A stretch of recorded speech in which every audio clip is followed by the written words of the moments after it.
L'été 2023 a été la saison la plus chaude jamais enregistrée au niveau mondial, selon les observations du programme satellitaire européen Copernicus.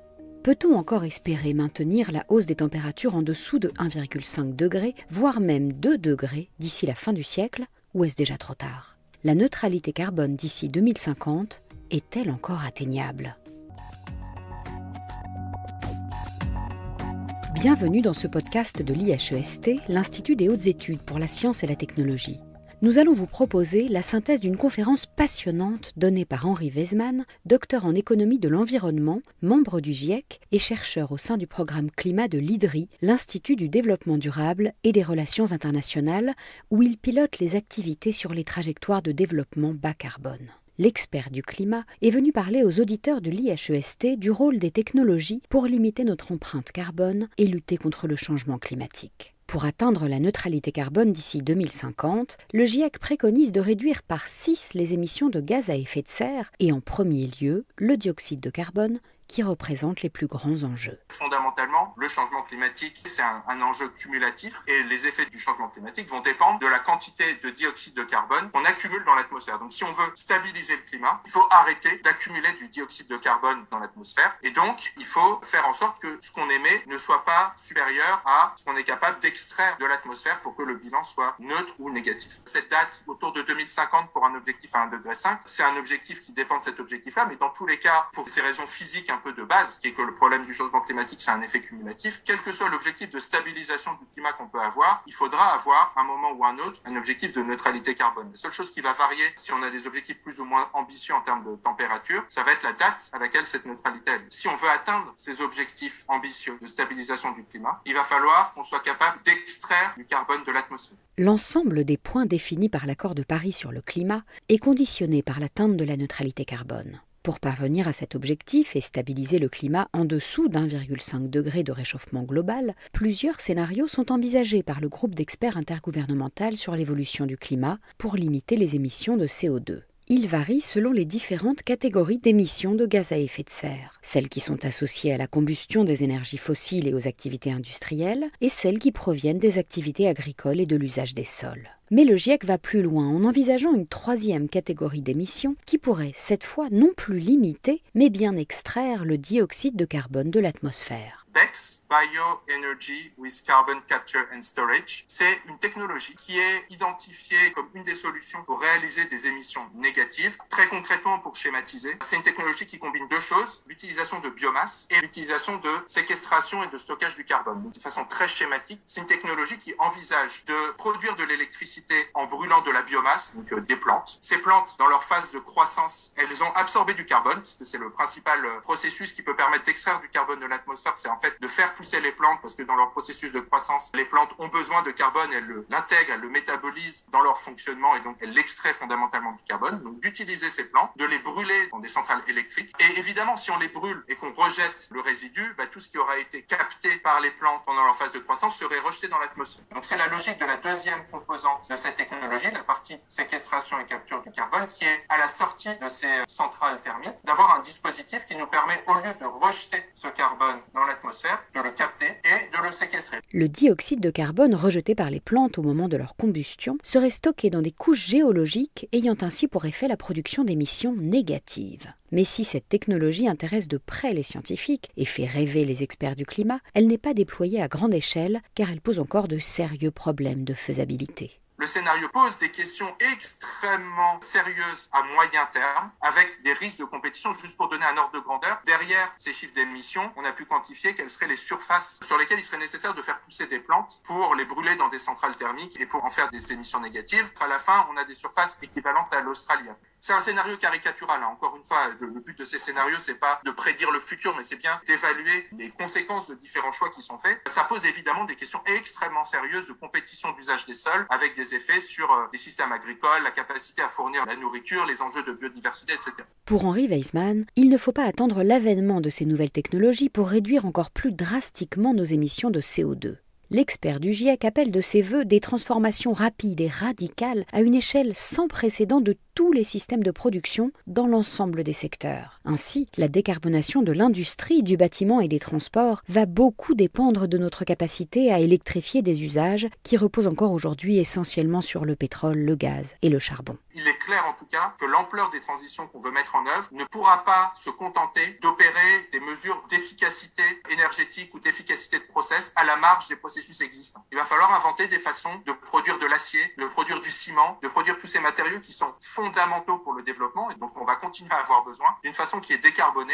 Il y a à la fois un enjeu de produire des bâtiments qui sont extrêmement efficaces, beaucoup plus que maintenant, et de rénover les bâtiments existants. Un des enjeux fondamentaux de la transition en France, c'est justement qu'est-ce qu'on fait avec notre parc de bâtiments, qui est un parc extrêmement inefficace. Enfin, le transport, des nouvelles technologies bas carbone vont être nécessaires. Le véhicule électrique, le véhicule à hydrogène, le véhicule à biocarburant, enfin tout ce qu'on peut imaginer. Mais la technologie, en fait, elle ne peut marcher que si elle est intégrée dans un changement de système, parce qu'on va pas être capable de continuer les tendances actuelles du transport, que ce soit le transport de passagers ou du transport de fret, juste en remplaçant les véhicules actuels avec des véhicules bas carbone, si on n'opère pas aussi un minimum de gestion de la demande et de gestion du report modal, c'est-à-dire de faire en sorte qu'il y ait un certain nombre de déplacements qui soient basculés des véhicules privés à des véhicules collectifs qui sont à la fois plus efficaces en termes de transport et aussi plus susceptibles d'être transformés avec des véhicules décarbonés.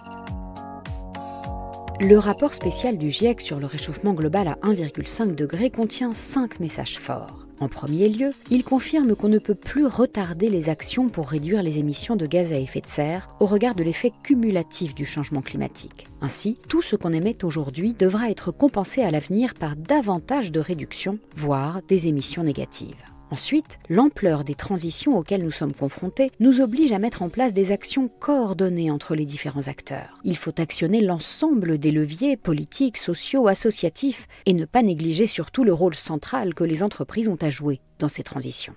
Le gouvernement a en main le levier fiscal, qui est un levier important. Mais ce levier-là, il ne peut marcher que s'il est bien articulé avec des mesures qui seront prises par d'autres acteurs. Pour prendre des exemples, les questions d'organisation spatiale, de forme des villes et de forme des organisations locales, ce sont des prérogatives des collectivités locales. C'est pas l'État qui va décider de la façon dont les villes et les régions se développent. Et ça va conditionner beaucoup la dépendance des acteurs au transport, par exemple. Ou un certain nombre de mesures sur le bâtiment qui, pareil, dépendent des prérogatives des collectivités locales. Et quand on parle d'innovation technologique, évidemment, on peut donner toutes les incitations qu'on veut, mais au final, c'est quand même essentiellement le secteur privé, les industriels, les investisseurs privés qui vont au final décider si on va avoir une innovation à l'échelle dont on a besoin, notamment sur les enjeux technologiques. Et donc, c'est seulement si on a une bonne articulation entre les signaux qui sont donnés par les acteurs qui sont en capacité de donner ces signaux et ceux qui prennent les décisions et qui mettent en place la transformation qu'on pourra mettre en place la transition. Le troisième message du GIEC, c'est qu'il n'y a pas d'instrument magique qui permettrait de diminuer rapidement les émissions de dioxyde de carbone. Ainsi, l'augmentation de la taxe carbone ne saurait se suffire à elle-même. On n'arrivera à opérer une transition qui soit efficace et équitable que si on se pose concrètement la question des transformations qu'on veut mettre en œuvre et des bons instruments pour les accompagner. Et donc, autant le prix du carbone peut être un instrument politique, un instrument économique très efficace pour induire des transitions dans un certain nombre de secteurs, par exemple dans le secteur électrique, autant c'est un instrument qui est de façon très notable peu efficace pour accompagner les transitions s'il est tout seul dans d'autres secteurs comme le transport. Et c'est ça qui avait cristallisé la crise des Gilets jaunes. C'était le fait qu'il y avait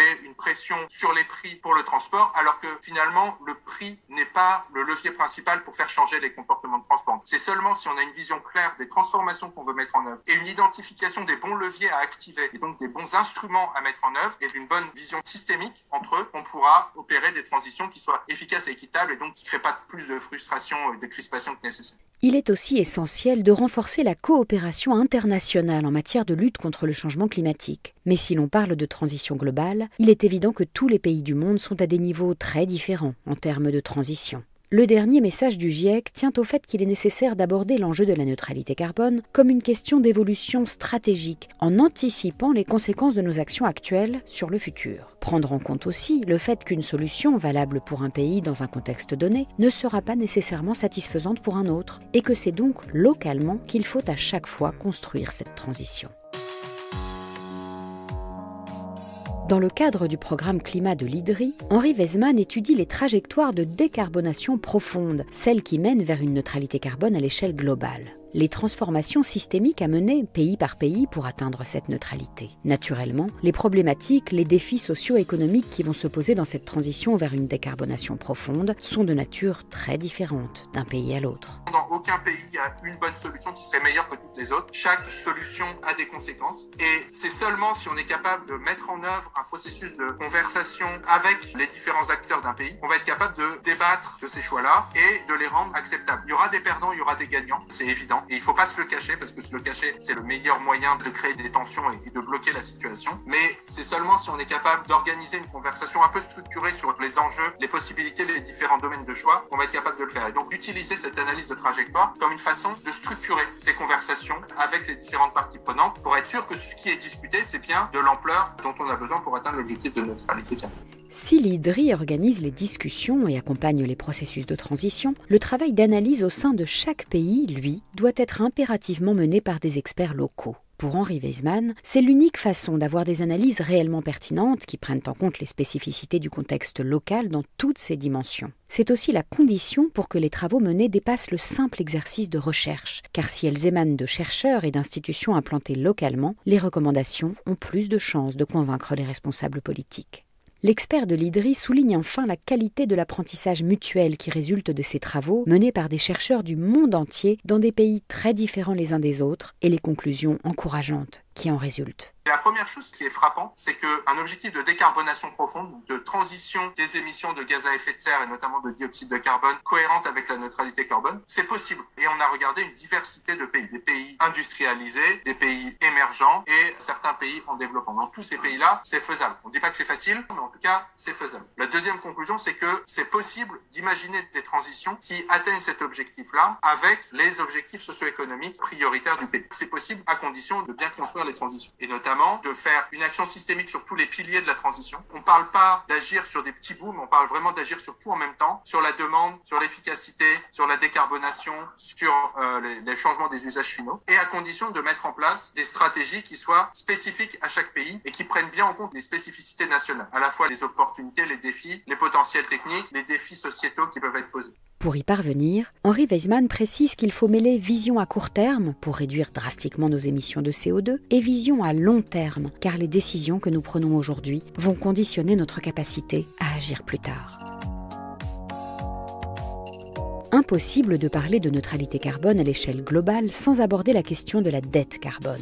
Pour Henri Weismann, c'est un peu l'éléphant dans la pièce, mais cela ne doit pas être un point d'entrée des discussions au risque de bloquer tout processus de transition. Est-ce que le fait qu'il y ait des pays qui aient émis plus dans le passé, ça fait qu'ils ont plus de responsabilités dans le futur? Je pense que tout le monde reconnaît que oui, il y a une sorte de responsabilité. Mais qu'est-ce que ça veut dire concrètement en termes d'objectifs concrets que ces pays-là doivent avoir? Ça devient beaucoup plus difficile. C'est un cadrage de la discussion qui a bloqué les discussions sur le climat pendant extrêmement longtemps. Et c'est justement la logique dont on essaye de sortir avec l'accord de Paris sur le climat. Il retourne la problématique en demandant à chaque pays de construire sa propre transition, pas en se comparant avec le voisin, mais en se comparant avec l'état actuel de ses émissions et les conditions pour atteindre la neutralité carbone dans sa géographie. Ça ne veut pas dire que la question de la dette carbone n'existe pas. C'est une question qui est une question fondamentale, mais elle ne peut pas être un point d'entrée de la discussion, alors que l'enjeu fondamental, c'est de s'assurer que tout le monde va vers la neutralité carbone. Par contre, probablement que cette question de dette carbone et donc finalement des bénéfices indirects que les pays aujourd'hui industrialisés ont tirés de l'utilisation des carburants fossiles et donc leur responsabilité dans le climat qui fait qu'ils sont plus riches. On a brûlé du charbon, on a brûlé du gaz, on a brûlé du pétrole, qui fait qu'on s'est développé beaucoup plus rapidement et donc on est plus riche aujourd'hui. Ça crée une responsabilité qui doit se traduire non pas par le fait qu'on fasse forcément plus que les autres, parce que si on fait plus que les autres, ça voudrait dire que les autres font moins. Et si la Chine ne fait pas la neutralité carbone chez elle, on n'y arrivera pas. Mais probablement qu'il y a une responsabilité dans les modalités de la coopération internationale à mettre en place pour soutenir l'effort collectif.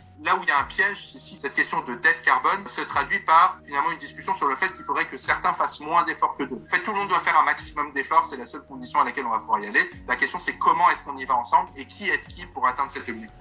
La réussite de l'objectif de neutralité carbone dépendra grandement de l'efficacité de la coopération internationale. Il faut s'assurer que les nouvelles technologies d'électricité propre puissent satisfaire les objectifs socio-économiques de l'ensemble des pays tout en réduisant les émissions de gaz à effet de serre. Pour l'expert sur le climat, il faudra aussi être capable de remettre en cause nos modes de vie, nos modes de consommation ou encore notre relation au transport. Henri Weisman en appelle à la communauté scientifique et souhaite que les innovations technologiques se multiplient pour permettre d'atteindre plus vite nos objectifs de neutralité carbone. Car il rappelle que le GIEC ne peut tenir compte pour émettre ces scénarios que d'expériences déjà très relayées par la littérature scientifique. C'est la fin de ce podcast. Merci de nous avoir écoutés. Vous pouvez retrouver l'intégralité des podcasts de l'IHEST sur la chaîne de l'Institut et sur toutes vos plateformes d'écoute. À bientôt!